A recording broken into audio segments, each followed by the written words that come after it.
fue la primera vez que un papa canonizó a 5 y se le llamó canonización múltiple.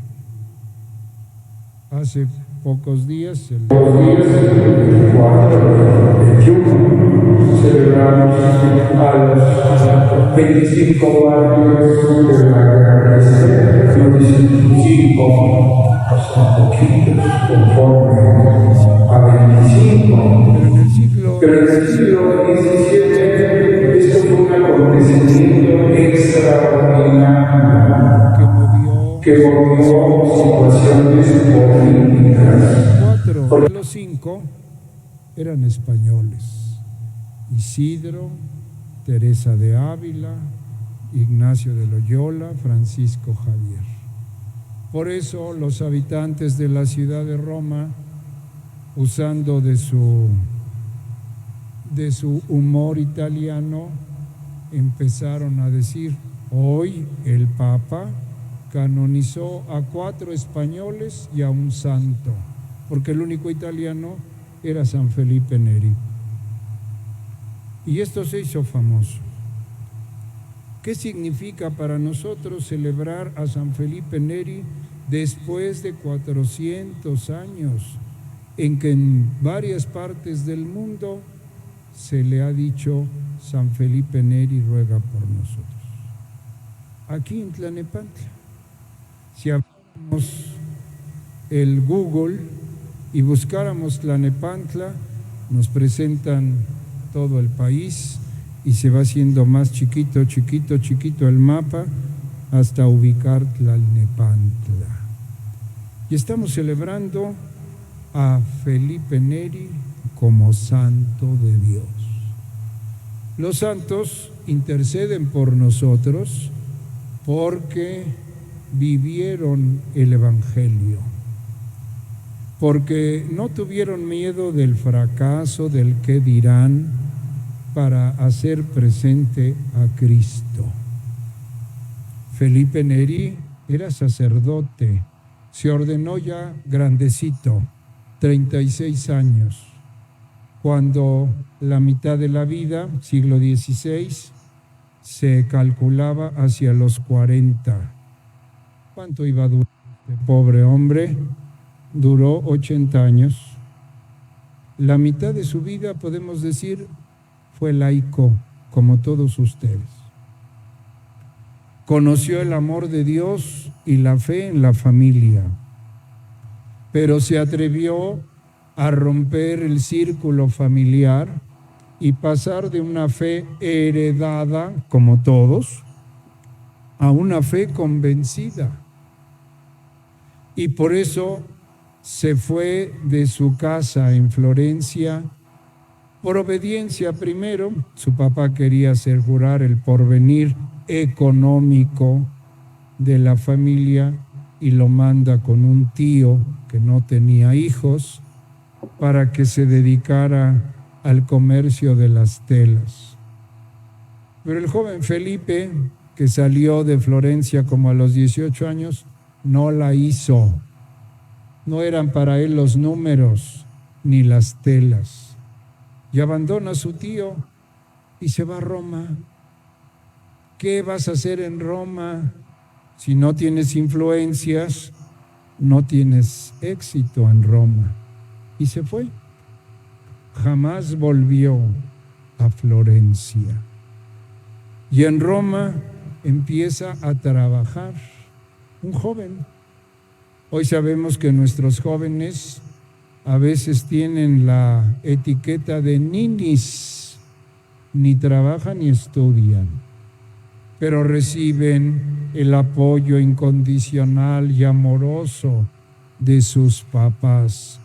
Felipe no. Felipe llega a trabajar y lo hace como una especie de maestro con un paisano suyo y empieza a educar a sus hijos. ¿Cuál era su salario? Una medida de trigo para que lo llevara a moler, se pagaba, y luego al horno se pagaba para hacerlo pan. pero le daban dónde quedarse. Y así lo hizo. Era laico.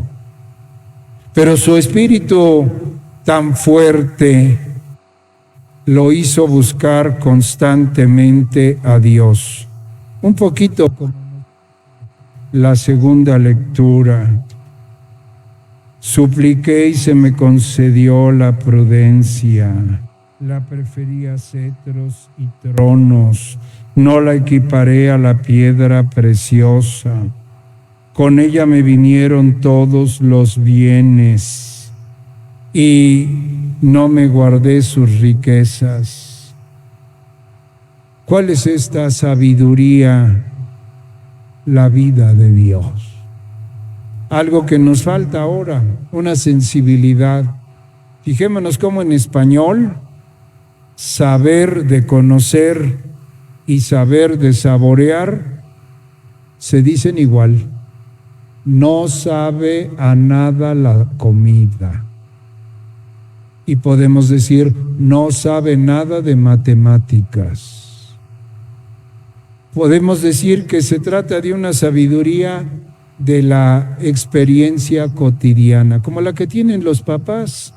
No fueron a estudiar para ser papás y saben, porque la vida con los hijos los estimulan, cómo atender al niño para saber si tiene cólico, ya no se usa, ¿verdad? Pero se acuerdan las mamás de los segurotes que se usaban para los pañales.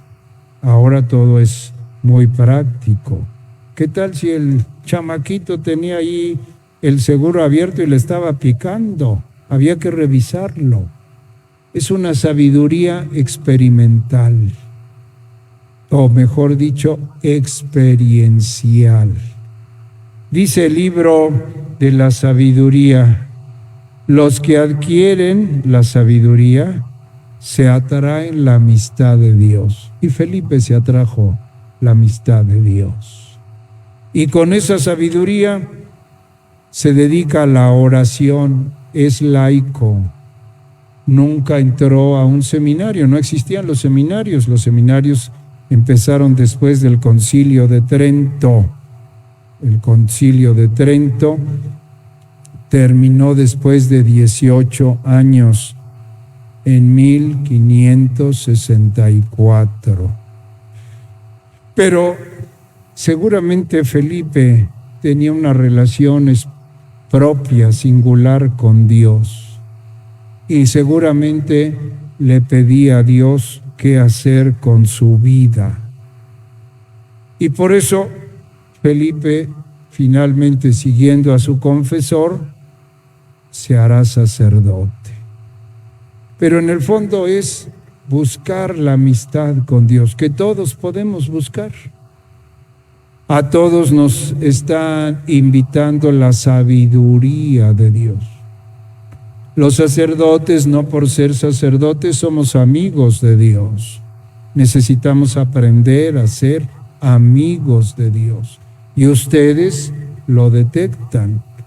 Ustedes identifican al sacerdote malhumorado, al sacerdote que parece burócrata detrás de un escritorio, y al sacerdote con el que pueden hablar, presentarle sus problemas y saber que algo va a venir de ahí. Hoy celebramos pues que Felipe entró en ese ambiente de sabiduría, amistad con Dios. Y por eso lo podemos invocar como santo de Dios. Felipe Neri era un sacerdote diocesano, como muchos de los padres que están aquí, pero emprendió un camino diferente. Quiso servir como sacerdote de una manera familiar, con una comunidad de otros sacerdotes. Pero aprendió esto atendiendo a los laicos. Los que se confesaban con él, les decía: te espero después para seguir conociendo a Dios. Y esas reuniones con esos hijos de confesión se convirtieron en reuniones coloquiales que se llamaron oratorio. Y así Felipe, para atender a los laicos del oratorio, congregó a unos sacerdotes que formaron la congregación para servir al oratorio. ¿Quiénes son los que forman el oratorio? Los laicos, como todos ustedes. Hoy celebramos pues a San Felipe Neri, después de 400 años de invocarlo como San Felipe Neri, ruega por nosotros. El Papa que lo canonizó en 1622, Gregorio XV, vivió como Papa año y medio, y en ese año y medio hizo esta canonización de 5, y entre ellos Felipe Neri. Y le escribían cartas para canonizar a Ignacio de Loyola, a Teresa de Jesús, y alguien le escribió para que no se olvidara de Felipe Neri, que ya estaba su proceso. Y él, les leo, escribe, el Papa: ciertamente deseamos también enaltecer con esta clase de honores y al máximo la gloria de aquel varón a quien Roma no hace mucho tiempo contempló como astro luminoso de santidad en época de trágica oscuridad. Ahí podemos sintetizar a Felipe Neri: astro luminoso de santidad en una época de trágica oscuridad. ¿Quién de nosotros no se siente verdaderamente cimbrado al escuchar a tantas mamás que andan buscando a sus hijos desaparecidos? Es una tragedia. Es una tragedia la muerte de periodistas, la muerte de mujeres. Es una tragedia. Y en esas tragedias que todo parece oscuro, Felipe, como santo, es una especie de refugio, astro luminoso de santidad. Y por eso necesitamos invocarlo. San Felipe Neri, ruega por nosotros. De pie, por favor.